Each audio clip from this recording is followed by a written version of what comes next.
জিগাতলা রোডে 3:30-এ দুইটা বাস দিয়েছি, সেটা একটা হচ্ছে শাপলা, একটা হচ্ছে জবা। কোনোটাই আমরা চেক করবো, যেটার মধ্যে আমরা সিট পাবো ওটার মধ্যে আমরা বসবো। দেখেন এটা খালি আছে মেবি। আগে আমরা এই রাস্তা দেখবো এটার মধ্যে কোনো সিট আছে কিনা। এই যে ভিতর থেকে সাউন্ড আসতেছে, কোনো সিট নেই, একটা সিট। আপনারা দেখতে পাচ্ছেন কানায় কানায় ভর্তি।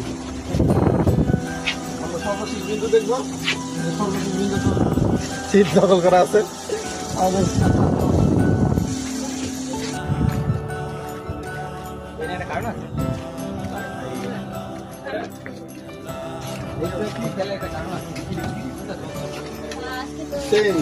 ওইটার মতো কোনো সিট ফাঁকা নেই, শুধুমাত্র ড্রাইভারের সিটটা ফাঁকা আছে। আজকে যদি ড্রাইভিং জানতাম তাহলে আজকে হয়তো এই সিটটাতে বসার সর্বপ্রথম করতে পারতাম, কিন্তু আমাদের ভাগ্য খুবই খারাপ, আমাদের দাঁড়িয়ে দাঁড়িয়ে যেতে হবে।